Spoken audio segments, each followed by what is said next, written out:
시작. 우리는 다 양 같아서 그릇 행하여 각기 제 길로 갔거늘 여호와께서는 우리 모두의 죄악을 그에게 담당시키셨도다. 아멘. 여러분들 2주일 동안 잘 지내셨나요? 예. 춥죠? 우리 추우니까 기지개 한번 쫙 필까? 아유, 그래요. 좋아요. 날씨가 얼마나 추운지 그냥 마이크 배터리가 다 방전돼 버렸네. 역시 대한민국에서 제일 추운 철원. 지금 몇 도? 영하 20도. 맞아요? 체감 온도는 그러면 한 영하 25도 되겠네. 예. 여러분들 나중에 이 다음에 군생활 내가 철원에서 했어. 이거 굉장한 프라이드가 될 거예요. 그때 영하 20도 넘어갔었어. 이게 여러분들 젊은 날에 고생이 될 수 있겠지만 또 좋은 추억이 될 수 있으니까 중요한 것은 몸 건강하게 아프지 않도록 감기 주의하는 게 제일 중요한 것 같습니다. 지난주에 제가 못 왔어요. 못 왔는지 안 왔는지도 모를 수가 있어요. 왜냐면은 지난주 아침 일찍 예배가 불가능하게 됐다는 이제 소식을 받았는데, 그때 제가 금요일부터인 것 같아요. 금요일부터 기침 감기가 조금 와가지고, 기침 감기 뭐 대수는 아니잖아요, 사실. 그런데 요즘 작년 올해 이런 코로나 시국에 기침을 하면 사람을 만나서는 안 되기 때문에 또 혹시 모를 상황에 대비해서 제가 토요일 아침에 또 PCR 검사도 했어요. 일부러 자발적으로. 뭐 다중이용 시설을 방문한 것도 아니고 밀접 접촉자도 아니었는데 그냥 확실하게 해두기 위해서 PCR 받고 주일 아침에 음성이라고 확인했고, 근데 주일 아침에 여전히 기침이 계속 나길래 부대에다가 사전에 이제 말씀드리고 온라인으로 이제 설교를 녹화해서 예전에 우리 줌으로 예배하듯이 여러분들은 여기 그대로 이제 참석하고 저는 이제 온라인으로 참석하려고 했는데, 지난주 부대에 우리 뭐 자녀가 또 이런 상황이 생기는 바람에 예배가 없게 된 거죠. 그래서 좀 안타까웠지만 그래도 오늘 이렇게 2주 만에 만나서 더 반갑고, 또 이렇게 추운 날씨에도 불구하고 우리 이렇게 많은 형제들이 또 이렇게 오늘 예배에 참여해 주셔서 너무너무 감사해요. 우리 주님께서는 더 기뻐하실 것 같습니다. 자, 아까 읽었지만 우리 다시 한번 오늘 설교 본문 성경인 이사야서 53장 6절을 같이 함께 좀 크게 읽어봤으면 좋겠어요. 띄워줄 수 있나요? 네, 이사야서 53장 6절입니다. 우리 같이 함께 큰 목소리로 다 같이 시작! 우리는 다 양 같아서 그릇 행하여 각기 제 길로 갔거늘 여호와께서는 우리 모두의 죄악을 그에게 담당시키셨도다. 아멘. 예, 오늘은 특별히 이제 성탄주일 예배로, 원래 성탄절은 어제지만 지금 보니까 분위기가 많은 우리 군인교회들이 어제나 오늘 둘 중에 하루를 예배를 하는 것 같아요. 우리 부대도 그렇고. 그래서 어제 성탄절 예배를 따로 못 드린 게 조금 아쉽지만 오늘 성탄주일 예배로 준비하면서 오늘 예수님께서 이 땅에 오신 이유에 대해서 좀 함께 생각해보는 시간을 가지려고 합니다. 우리 개신교, 우린 지금 개신교라고 하잖아요. 개신교에서 가장 중요한 분은 누구냐면 바로 예수 그리스도십니다. 예수님.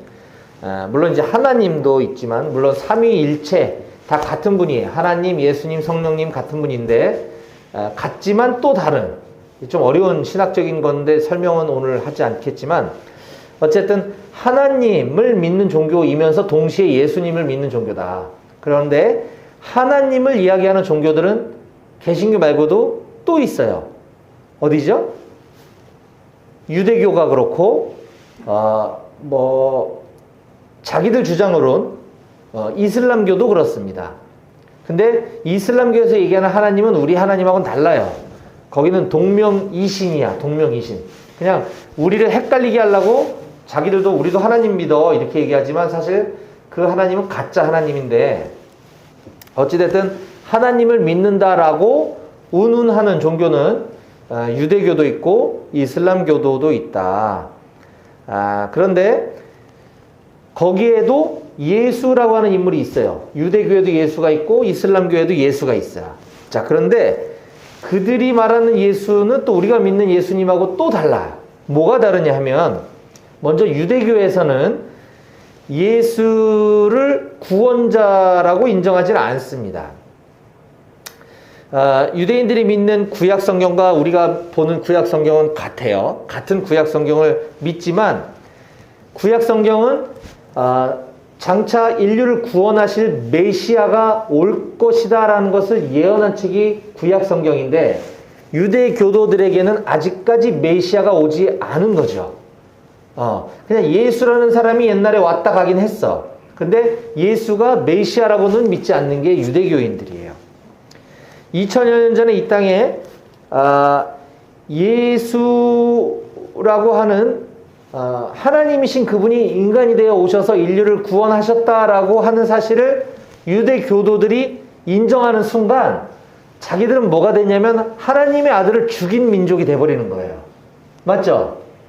유대인들이 예수님을 십자가에 못 박혀 죽였잖아요. 그러니까 그들은 예수가 구원자라고 할 수가 없어요. 이미 늦어버렸어요.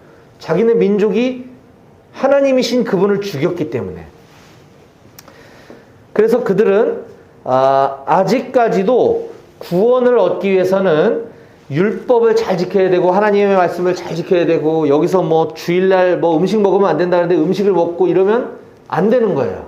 그러니까 율법을 지켜야지만 구원을 얻는다고 아직도 믿고 있는 게 유대 교도들이다. 또 이슬람교는 그들은 우리와 같은 성경을 믿는 게 아니라 꾸란을 경전으로 하죠. 꾸란. 뭐 우리 코란이라고도 하는데 이 꾸란에도 성경에 등장하는 인물들이 여러 등장하긴 하지만 이거는 성경을 기초로 자기네들이 꾸란이라고 하는 걸 막 만들어냈기 때문에 이게 앞뒤가 하나도 안 맞는 말들이 많아요. 꾸란에서는. 거기에도 예수가 등장을 하긴 하는데 이 예수는 선지자. 성경에 보면 여러 선지자들이 등장하는데 그 중에 한 선지자에 불과하다라고 이야기합니다. 근데 우리도 예수가 있잖아, 이거 봐 하면서 우리 기독교인들을 헷갈리게 만드는 거죠. 하지만 분명한 건 우리가 알다시피 예수님은 단순한 선지자가 아니다라고 하는 사실입니다. 이슬람 교도들도 구원을 얻기 위해서는 예수가 신이 아니기 때문에 당연히 예수를 믿어서 구원 얻는다고 하지 않고요.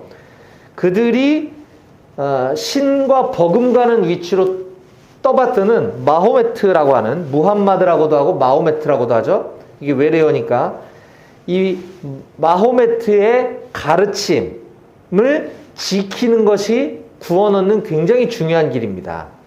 그래서 마호메트의 가르침에 의하면 성서의 민족들, 그러니까 성서를 믿는 사람들, 유대교도들이나 우리 기독교인들을 대적하는 게 그들은 구원 얻는 길이라고 이야기를 해요. 그래서 이슬람교도들이 자꾸 기독교인들을 핍박하고 잡아 죽이고 하는 이유가 거기에 있는 거예요.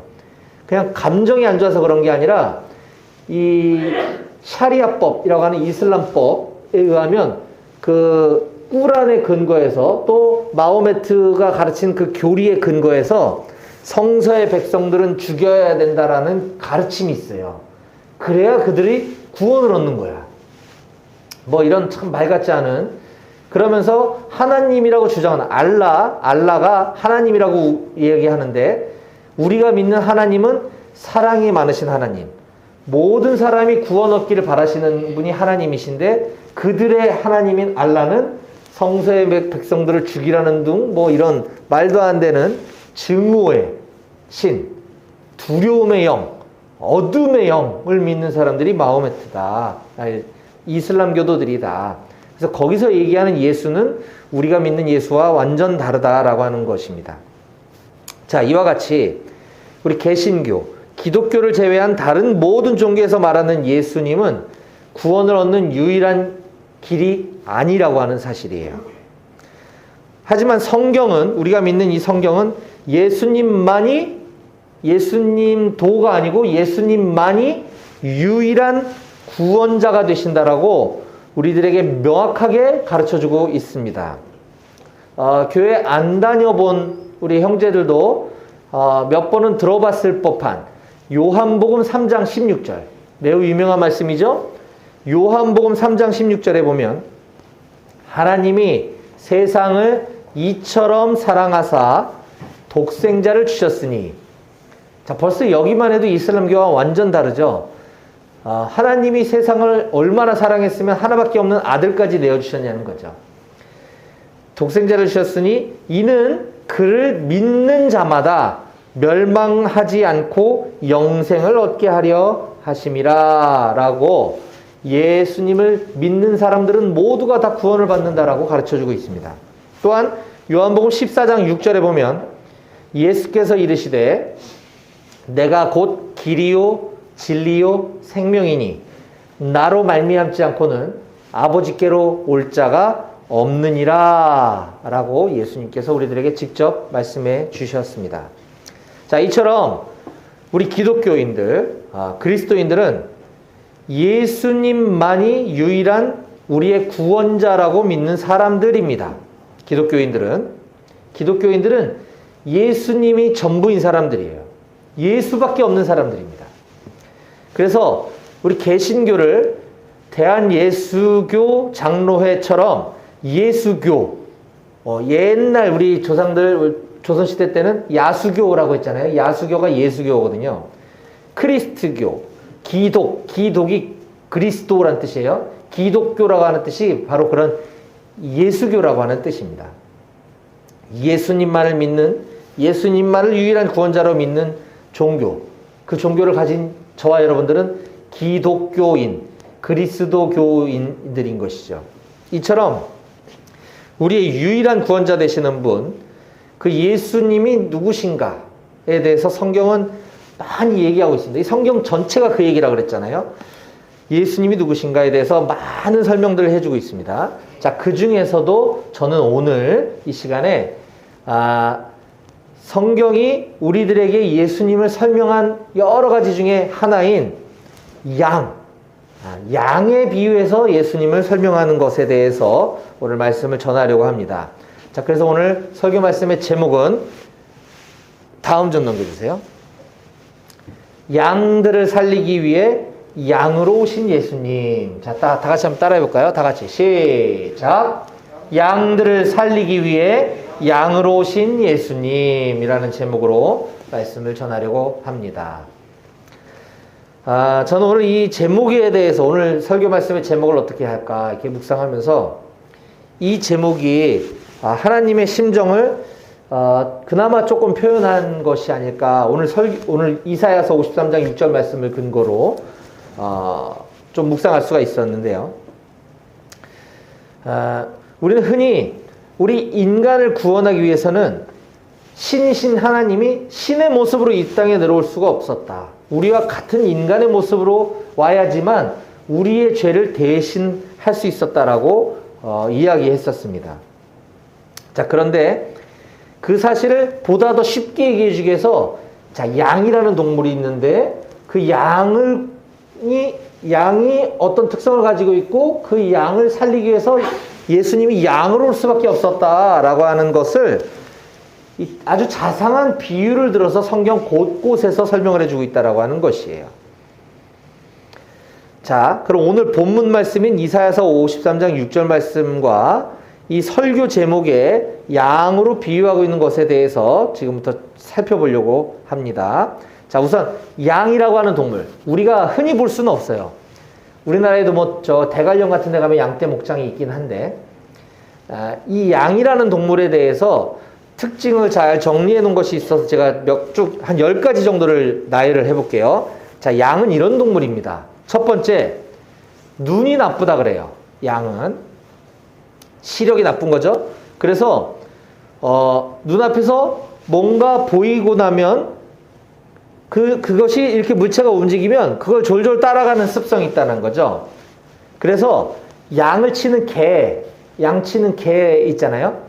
개들이 옆에서 막 뛰어다니면 그 개들을 막 쫓아가는 게 양이라는 것입니다. 눈이 나빠요, 첫 번째로. 두 번째, 양은 잘 속는다 그럽니다. 그래서 이 양떼를 치는 개가 아니라 야생 들개들 있잖아요. 들개들은 양의 이런 형편없는 속성, 잘 속는 거를 알고 있기 때문에 이 야생 개들은 양떼를 교묘하게 이렇게 유도해서 좁은 골짜기로 아까 막 쫓아온다 그랬잖아요. 몰아넣은 다음에 거기서 막 잡아먹고 이런다 그래요. 그래서 인간들이 그 점을 이용해서 양치는 개들을 훈련시켰다는 거예요.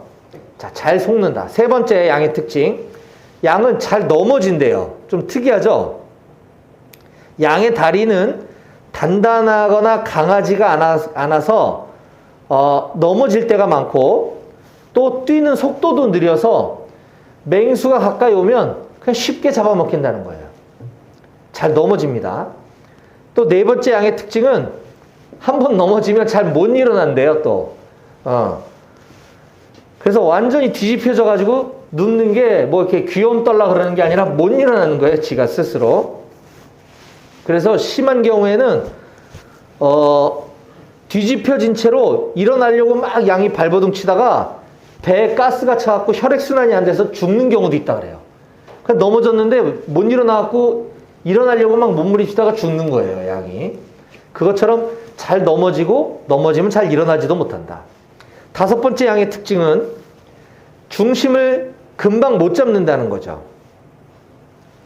중심을 금방 못 잡는다는 건 뭐냐면, 자, 넘어진 양을 목자가 와서 이렇게 세워줬단 말입니다. 양이 섰어요.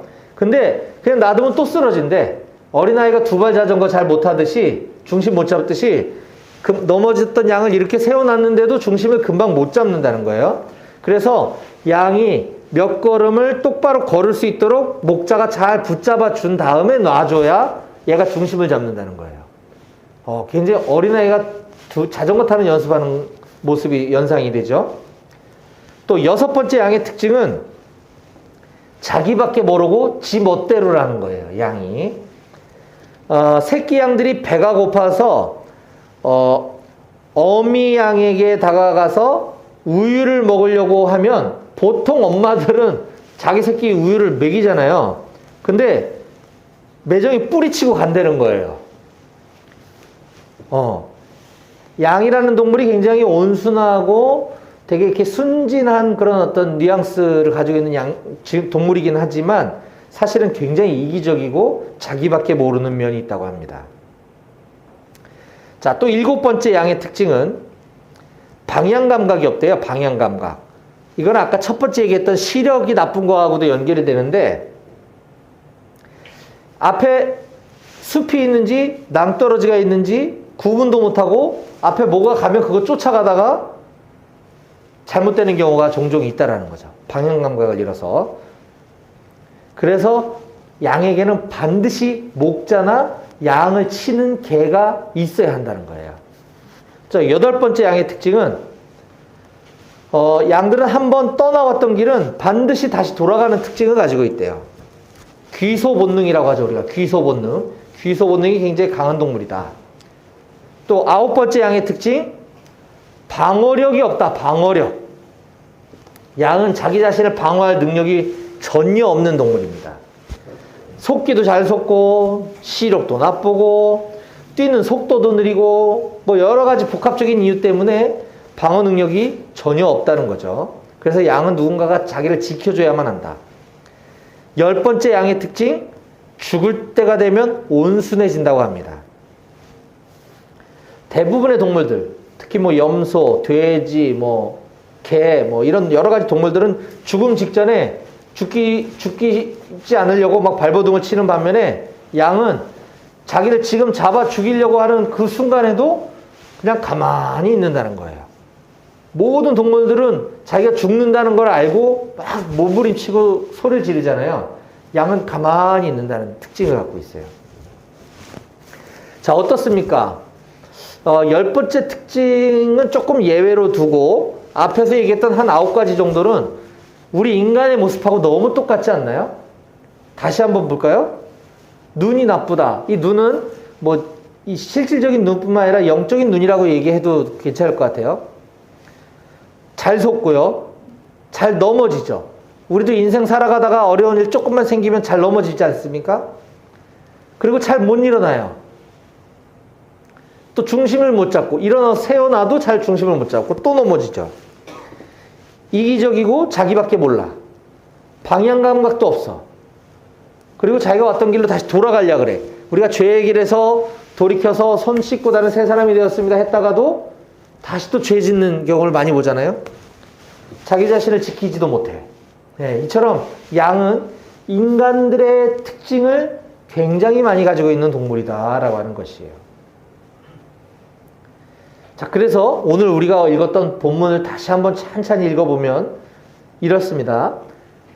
이사야서 53장 6절, 아까 우리가 처음에 읽었던, 우리는 다 양 같아서 그릇 행하여 각기 제 길로 갔거늘. 아까 우리가 읽었잖아요. 지금 양의 특징을 잘 표현해주고 있죠. 우리는 다 양과 같아서 그릇 행하여, 잘못된 길로 행하여 각기 자기 길로 갔거늘. 성경은 우리들의 모습을 양의 특징과 연결해서 이렇게 이해하기 쉽도록 잘 설명해주고 있다는 거예요. 우리는 양과 같다는 것입니다. 그런데 그 뒷부분에 보면 여호와께서는 우리 모두의 죄악을 그에게 담당시키셨도다 라고 얘기하면서 바로 예수님을 언급하고 있죠. 지금 이 이사야서는 신약시대 예수님이 오시기 훨씬 이전에 쓰여진 성경인데 거기에 예수님이 오실 거다라는 것에 대해서 여호와께서는 우리 모두의 죄악을 그에게, 장차 오실 그 예수에게 담당시킬 거야 라고 이야기해주고 있습니다. 이처럼 불완전한 존재, 마치 양과 같은 존재인 우리를 하나님께서는 불쌍히 여기시고 긍휼히 여기시고 사랑해 주셔서 당신의 하나밖에 없는 아들 예수님을 이 땅에 보내주신 것이에요. 또 예수님은 그냥 이 땅에 단순히 보내주신 것뿐만 아니라 우리 죄를, 양과 같은 우리의 죄를 그분에게, 예수님에게 짊어지게 하시고 예수님이 대신 죽게 하심으로써, 그냥 죽는 건 어떻게 죽는 거냐면 희생 제물, 우리 죄를 사함받기 위해서는 제사를 지냈어야 하는데 그때마다 짐승을 잡았어야 됐거든요. 그 제물이 되신 거죠, 예수님이. 그래서 우리 죄가 예수님에게 전가되도록 할 수 있는 길을 열어주셨다라는 것입니다. 방금 얘기한 것처럼 당시 히브리 사회에서는, 아마 히브리 사회뿐만 아니라 많은 민족들이 각자가 믿는 신들은 달랐지만 신의 노여움을 달래기 위해서는 제사를 지냈는데, 제사를 지낼 때마다 짐승을 잡아서 그 피를 흘려서 그 신이 죄를 용서해달라라는 그런 형태의 제사를 많이 드렸다는 것이죠. 그래서 매번 죄 지을 때마다 또는 어떤 명절 때마다 계속 양을 잡아서 피를 흘리고 죽여서 제사를 매번 드렸어야만 했어요. 히브리서 9장 22절에 보면 율법을 따라 거의 모든 물건이 피로써 정결하게 되나니 피 흘림이 없은즉 사함이 없느니라 라고 기록하고 있습니다. 근데 이제 예수님께서 오셔서 희생 제물이 되어 주심으로 단번에, 영단번에, 한 번에 그 일을 이제 끝내버리셨다는 거죠. 이제 우리는 더 이상 그렇게 할 필요가 없어졌다. 만약에 예수님이 오시지 않았다면 지금도 우리는 나 어저께 죄 졌는데 그럼 또 우린 양 잡으러 가야 돼. 그 또 양 목 따고 피 흘리고 이걸 매번 해야 된다고 생각을 해보세요. 네, 이제 예수님으로 인해서 우린 그럴 필요가 없어졌다. 사도 요한은 그런 예수님을 가리켜 이렇게 표현하고 있습니다. 우리가 지금 요한복음, 다음 주부터 다시 요한복음 강해 설교를 이어갈 텐데, 요한복음 1장 29절에 보면 이튿날 요한이 예수께서 자기에게 나아오심을 보고 이르되 보라, 세상 죄를 지고 가는 하나님의 어린 양이로다. 예. 이처럼 우리를 양에 비유했잖아요. 어리석은 양. 이와 같이 어리석은 양들인 우리를 살리기 위해 예수님께서 세상 죄를 지고 가는 하나님의 어린 양으로 오셨다라고 하는 것입니다. 예수님이 양으로 오신 이유는 딱 하나, 희생 제물이 되시려고 오셨다는 거죠. 우리는 지금 양들을 살리기 위해 양으로 오신 예수님이라고 하는 제목으로 말씀을 전하고 있어요. 우리와 같은 양의 특징을 가진 우리를 살리시기 위해 친히 희생 제물로서 양으로 오신 예수님. 그가 우리를 양으로 오신 목적은 딱 하나, 우리를 죄에서 구원하시기 위해서다. 마태복음 1장 16절에 보면 야곱은 마리아의 남편 요셉을 낳았으니 마리아에게서 그리스도라 하는 예수가 나시니라. 우리가 예수 그리스도, 그리스도 예수, 그리스도란 말을 많이 쓰는데 이 성경은 예수를 그리스도라 칭한다라고 이야기하고 있습니다. 여기서 말한 그리스도란 외래어인데 바로 구원자라고 하는 뜻을 갖고 있는 외국 헬라어 단어예요. 구약 성경에서는 이걸 메시아라고 이야기합니다. 메시아, 그리스도 같은 말이에요. 히브리어로 메시아, 헬라어로 그리스도, 우리 한글로 구원자라는 것이죠. 예수가 구원자다라는 것이에요. 예수 그리스도. 예수는 구원자시다. 즉 예수님 우리를 구원하시러 오신 분이시다는 거죠. 자, 그럼 예수님 뭘 구원하러 오셨나? 내가 지금 이 힘든 고난의 길을 걷고 있는데 이 고난에서 나를 구원해 주세요. 나를 건져 주세요. 또는 내가 지금 물질적인 어려움을 겪고 있는데 이 재정적인 어려움에서 나를 구원해 주세요. 뭐 여러 가지 구원의 의미가 개인들마다 다를 수는 있지만 예수님 고작 그 정도가 아니라는 것이죠. 마태복음 1장 21절에 보면 아들을 낳으리니 이름을 예수라 하라. 이는 그가 자기 백성을 그들의 죄에서 구원할 자이심이라 하니라. 예수라는 이름의 뜻, 그가 자기 백성은 저와 여러분들을 포함하고 있는 거예요. 그들의 죄에서 구원할 자다. 뭐에서 구원한다고요? 그들의 죄에서, 우리들의 죄에서 구원할 자. 이게 예수라고 하는 이름의 뜻이다. 그런데 안타깝게도 오늘날 교회를 다닌다고 하는 많은 사람들이 예수님에 대해서 잘 모릅니다. 그냥 예수님은 내 소원을 들어주시는 분, 내가 기도하면 내가 원하는 것을 이루어주시는 분 정도, 우리가 알라딘의 요술램프에 나오는 지니처럼 내가 필요할 때 샥 소환했다가 하나님 나 좀 뭐 좀 도와주세요. 나 이거 좀 어려운 문제 좀 해결해 주세요. 그리고 그게 해결되면 까맣게 잊고 지내는, 이 정도로 예수님을 인식하고 살아가는 경우가 많은데 사실은 우리의 죄의 문제를 해결해 주러 오신 분이 예수님이시다라고 하는 사실입니다. 자, 어제 우리가 성탄절을 보냈어요. 오늘도 우리가 성탄 주일 예배로 지금 드리고 있습니다.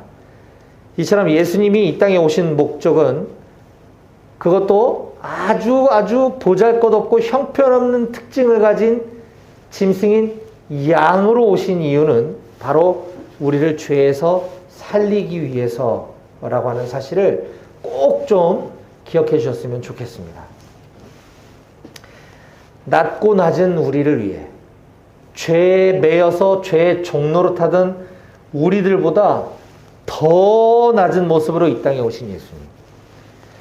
그분이 죽으셔야지만 우리의 죄가 해결된다는 사실을 누구보다도 가장 잘 알고 계셨던 그분 예수님이 친히 하늘에서 그 모든 영광, 왕의 권세를 다 내려놓고 이 땅에 죽음의 자리로 죽기 위해서 내려오신 분, 그분이 바로 예수님이십니다. 세상은 어제, 물론 코로나 때문에 전 다행이라고 생각해요.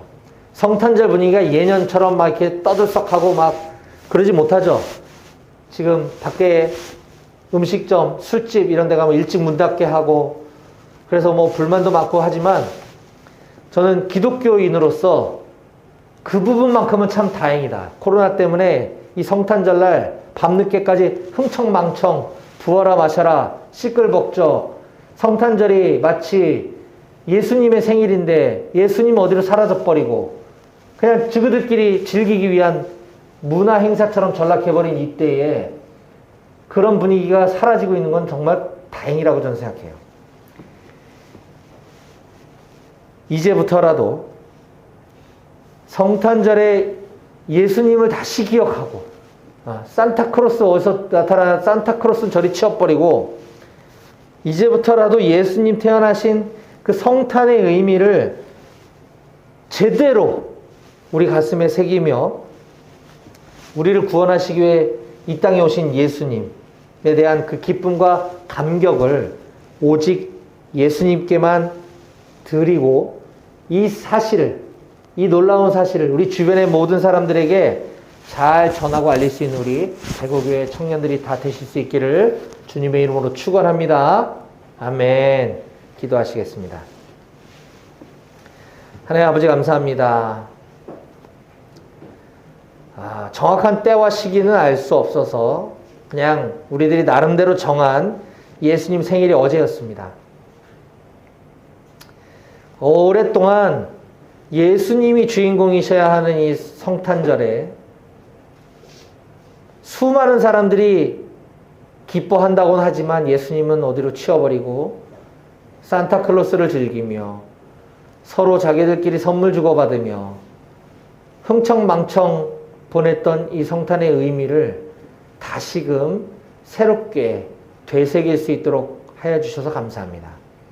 하나님, 이 코로나가 지나고 여기 있는 우리 청년들 제대하고 사회에 나갔을 때 이제 매년 돌아오는 성탄절이 예수님을 기억하고 예수님께 감사드리는 그런 절기가 될 수 있도록 주님 회복시켜 주시옵소서. 감사합니다. 이 땅에 와주신 주님을 찬양합니다. 살아계신 예수님의 이름으로 기도했습니다. 아멘.